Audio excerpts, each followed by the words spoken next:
Sinagot ko na agad. Number 16. Sa balota. Okay. Irap Estrada. Oh, sabi din nila, walang Irap ng Estrada ako. O yan. Sabi ko, agad sa kanya. Sabi ko, babayan ko.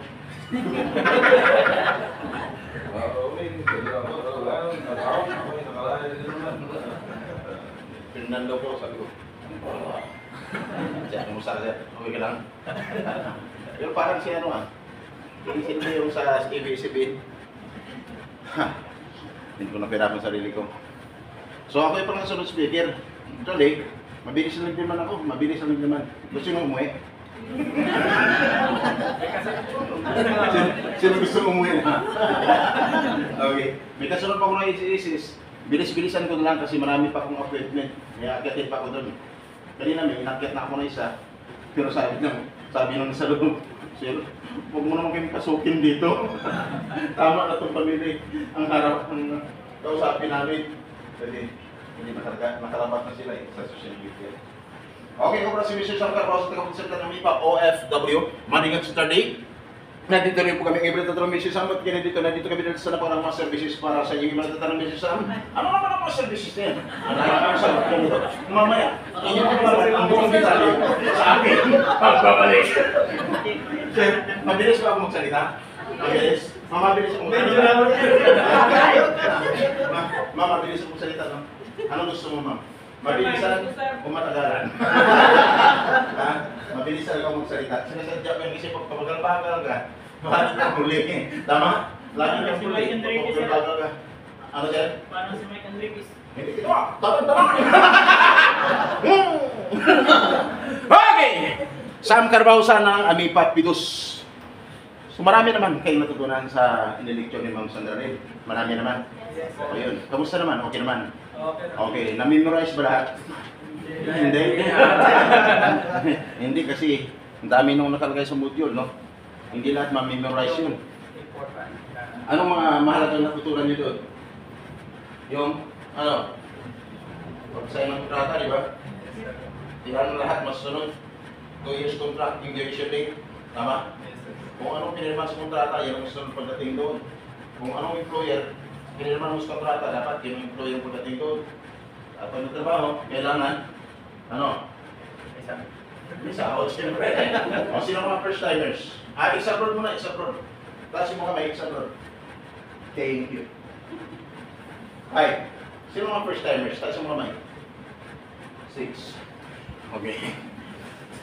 Yung exabroad, 5. Yung first timers, 6. Sabi ni ba, nagbilang ba yun? Hindi ako nagbilang kasi nga nagmamadali ako. Okay. Ano ba mas marami? 6 or 5? Oh, yung first timers ang mas marami. O sino mga ex-abroad na umabot ng 20 years sa bansa? 20 years. Meron? 20 years. So hanggang dyan ako, sir. Hindi na ako magtatanong kung may 15 years, may 10 years. Sir, nung mag-videos ka nun, pag-alis mo, nakita ng videos ka, sir? Ngayon pa lang. Ngayon pa lang. Pero kung alis mo, nag-videos ka rin. Hindi ka nag-videos. Nakalusot ka.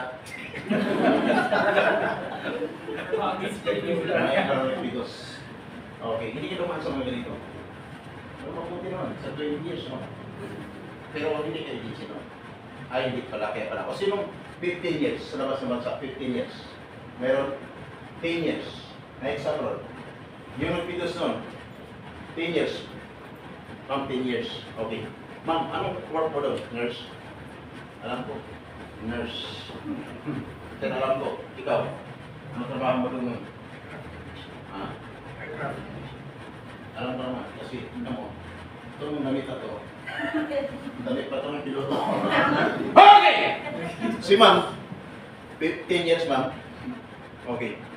Nagpidos ka noon ma'am. Saan ka nagpidos? Dito rin. Natanda, nung nagpidos ka dito dati, nakita mo na ako, hindi pa. Hindi mo na alala. Okay. Kasi, wala naman talaga ako dito noon. Pero parang familiar na din. Kaya kung maalala mo, ma'am, napo na nga pala yun. Patuloy mo. Patuloy mo na. O, yun, Sam Carbausa. Magtatanong mo sa mga ex-abroad. Isa bro, masarap po yung OFW hindi? Ha? Sarap na Meron sumagot ito hindi. Tama ma'am? Minsan. O sa next one, huwag natin itong isali. Kasi pag trabaho mo, hindi dumaan ang pilos to eh. Nakalusot. Okay. Isa bro, yung totoong buhay. OFW, masarap buhay OFW hindi? Masarap na mahirap. Masarap na mahirap. Sinabi ko, ang sagot mo, masarap lang hindi. Pinagsabay mo pa lahat. Ay, naranasan sa ere. Kadalasan gano'n talaga. Pero kadalasan ang sagot dito ay hindi masarap. Sa mga first timers, kumusta po kayo? Okay lang ba? Anong trabaho ka? May naipon ka nun? Oh, anong naipon mo? Nakapagpunta ka? Ano? Tapos? Kotse ilan? Dalawa. Dalawa lang sa loob ng 50 years. Dalawang iwan dito. At least kahit pa naman magkadalawa. Yan, si ma'am.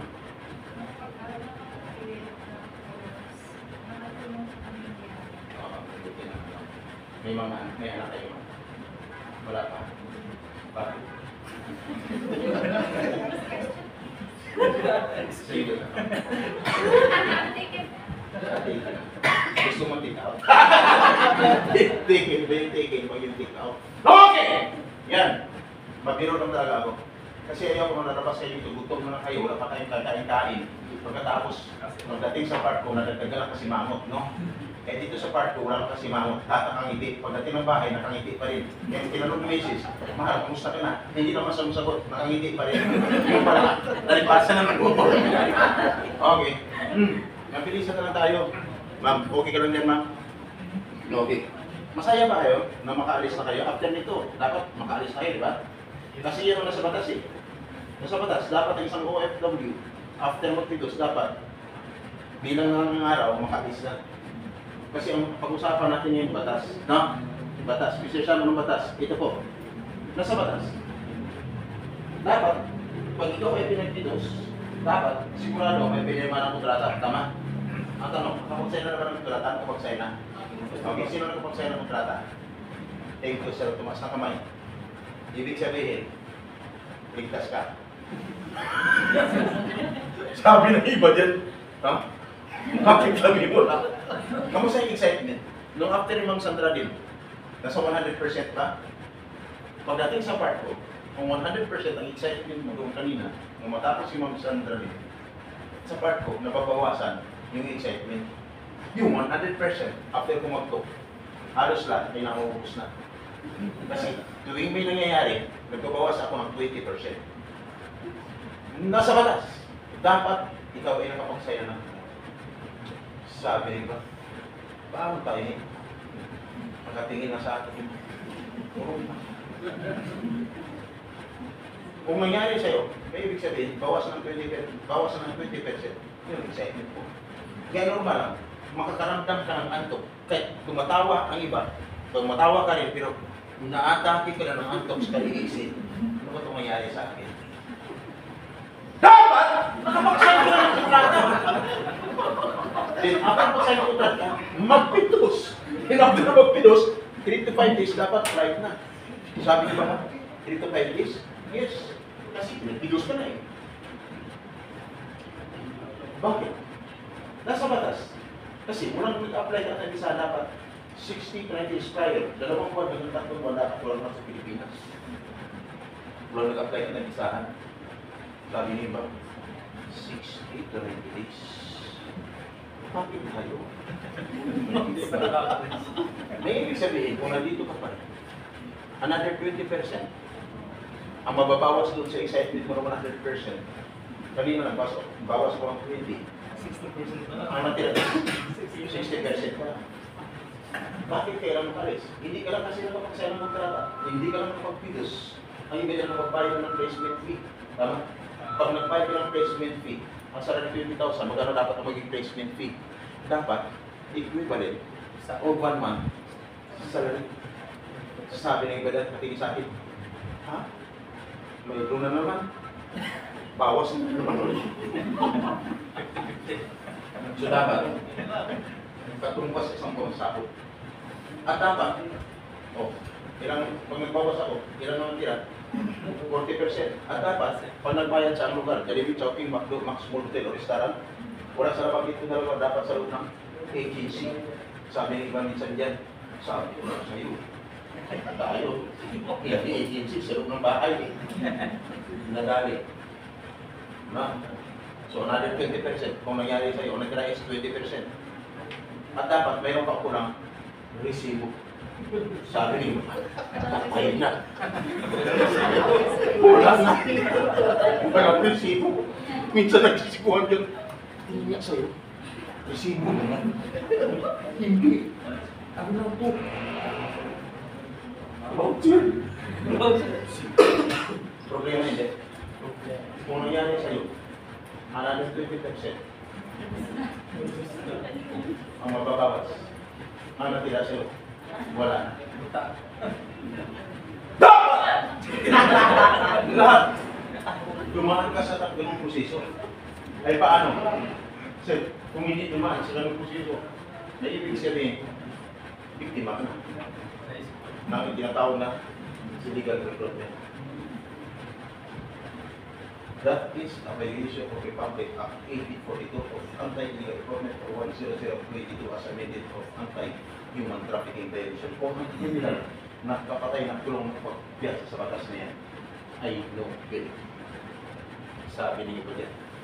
Minsan kung nagsisipo ka, ikaw paano mo bawi? Wala mo, tutuloy mo ba ba? Problema no? Kung may nangyari sa inyo, katulad nyo dyan, dapat alam ng agency, no? Alam ng agency yan, bakit?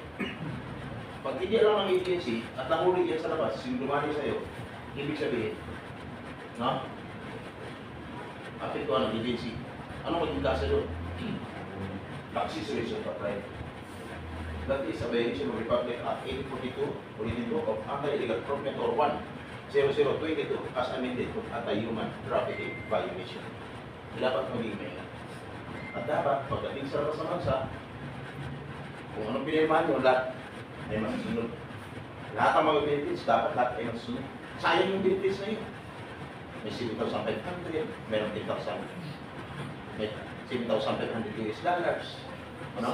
Pag natuluyan ka, 10,500 US dollars. Kaya yun, sir, diba? Sir, gusto mo na? Sayang yun. Ikaw sir, gusto mo? Dito kadalasan, halos ayaw na. Dito meron pang SSS, may insurance din. Meron pang pag-ibig, may insurance din. Meron pang PhilHealth, may insurance din. Meron pang insurance dito. Kung nagtutok, wala sila ngayon kasi bagyo. Pag natapat ka ng holiday, double pay. Mas malaki ang makukuha. Ano? Gusto mo? Sabi na ba? Huwag na. Death benefits na yan naman yan eh. Death benefits. So kaya dapat magiging maingat. Kung ano lang pinag-usapan dito sa module, yan dapat masunod. At marami pang dapat malaman mo. Yung mga do's and don'ts na hindi dapat pwedeng gawin doon, huwag mong gawin. No? Do's and don'ts. Yung pwedeng mong gawin at hindi pwedeng gawin. No? Kung ano lang pwedeng gawin mo, yun gawin mo. Pero sabi makipag-meet ka doon. No? Kaibigan mo lang. Wala ka namang maipakita, no? Kaya kaibigan mo yan, no? Kamag-anak mo yan, magkipag-meet ka doon, lalaki at babae, pag nahuli kayo, pulong kayo pareho.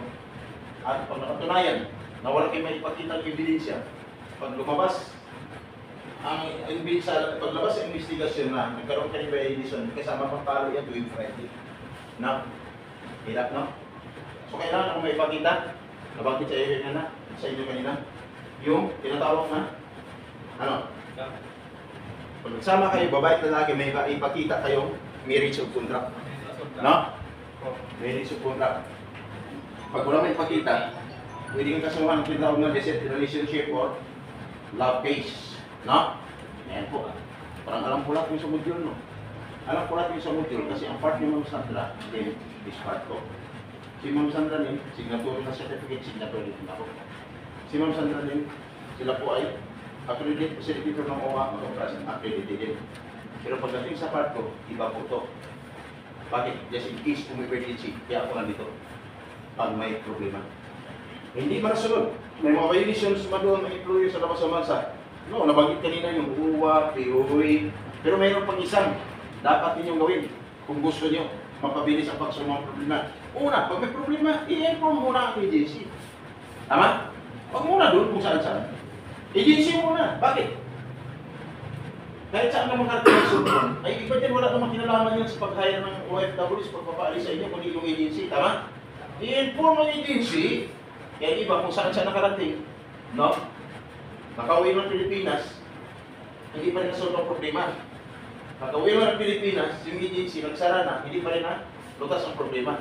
Bakit? Mali eh. Yung action na ginawa. I-inform ng agency. Pag na-inform ng agency, kausapin mo, sabihin mo ng totoo kung ano nangyari sa inyo. Pag hindi mapunta ang agency, pwede kayong tumawag. May bibigay din ako na number sa inyo.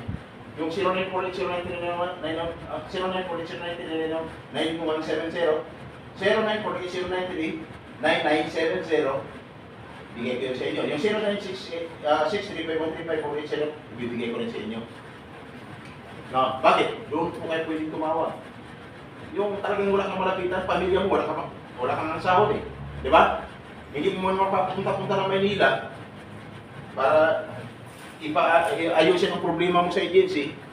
Wala kang, ikaw lang inaasahan, wala kang may bigay na pera. Ang gagawin nyo lang, ibigay ang number, magising yung pamilya, o kung gising yung pamilya, kayo na mismo, pwede mag-text sa number na yan. At sila ang pupunta sa inyong agency, sa taong makausap na yan. Anong gagawin? Sa may hawak na number na yun, siya ang kakausap sa agency. Ang gagawin, pag-iusapan naman ayos diplomasya. Ang purpose, mapabilis ang paglutas ng problema. Nasa hilip ng isang problema, ipaubaya sa matagal na proseso. Nakarating sa abogado, magbayad-bayad, kagagastos ka ng libo-libo. Pati pamilya mo apektado. Diyan po, sa number niyan, libre at lifetime ang servisyo. Ayos ba? Gusto niyo madala ang number na yan? Gusto niyo madala? Okay. Ibibigay ko sa inyo mamaya. Sino ang makausap ko doon? Walang kamundi. Ako. Ako yung makausap niyo sa number niyan. Kung nagawa namin, tulungan si Sara Balabag noon. At sa si Engineer Jan Aquino na tulong at tinatulan ng kamatayan. Pareho sila. Si Sara Balabag na tulong at tinatulan ng kamatayan. Bakit? Anong ginawa niya noon? Bakit siya nakulong? Napatay niya naman ang kanyang amo. Bakit niya napatay?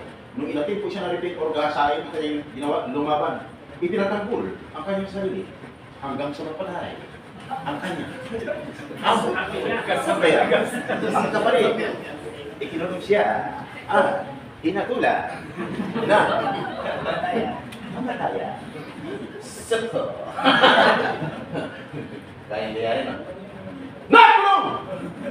Nung inatin po siya na-repeat, self-defense ang kanyang ginawa. Household yun. Ay paano naman si Engineer Jan Aquino? Sabi mo, kasi household naman yun. Ay paano naman si Engineer Jan Aquino? Isang magandang profession, magandang posisyon, magandang profession, magandang sahod. Pero bakit siya ang problema? Ang ibig sabihin pala, ang problema walang pinipili. Mapa-doktor, mapa-nurse, kung ano mga problema mo, mapa-engineer, pag talagang may problema, magkakaproblema. Kaya dapat maging handa ka. Maging handa ka. O paano? Bakit nagulong din si Engineer Jan Aquino? Hindi siya inatip na repair or gasahin. Siya naman pinagtutulungan ng bubugin ng ibang lahi. Alam niyo kung nangyari? Ang napatay niya, yung grupo pa ng, yung pinaka-leader pa ng isang grupo ang napatay niya. Kaya siya nakulong at tinatulan ng kamatayan. Kung nangyari kay Engineer Jan Aquino, mangyari sa iyo, sir, anong gagawin mo? Pinagtutulungan ng ibang lahi. Sasaktan, bubugin. Anong gagawin mo? Anong klaseng laban? Sabi niya sa dito nung nakarami ko, sir, makipagtablaan na lang ako. No? Huwag mong gawin. Umiwas ka lang. Ikaw, sir, anong gagawin mo? Iwas na lang. Iwas na lang. Kaya, yan ang pinakamagandang gawin. Iwas na lang. Nakulong! Pero dito sa buhay ni Engineer Jan Aquino sa tingin kamatayan. Sino tumulong? Kami din dati, magkasama kami dati ng Fusco. Former Ambassador Isinieres.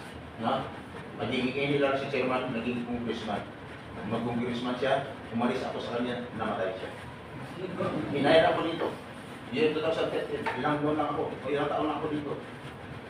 President namin, namatay din. Year 2022, after ang pandemic, hinayar din ako dyan sa kabila. Sabi ng isa, sir, sa iyo naman siya. Sabi niya, mag-hire sa akin. Bakit? Kung sa akin si Mr. Sam, sabi niya sa kanyang kaibigan, sir, ikaw, ang susunod. Kaya sabi ko, sige na, huwag na. Yan. So kaya ako nandito just in case of emergency. Yung mga number niyan, ibibigay ko niyo sa akin yan. No? Mr. Sam, gaano katotoo yung sinasabi mo? May YouTube channel ba kayo? Mahilig ba kayo manood ng YouTube? Mahilig? Try nyo. Kung totoo ang sinasabi ni Mr. Sam, na umaaksyon mula noon hanggang ngayon. Ha? Lahat ng pangyayari noon sa loob at labas ng bansa, lagi nakalive yan sa radio. Pag sinabi mo lang, sa loob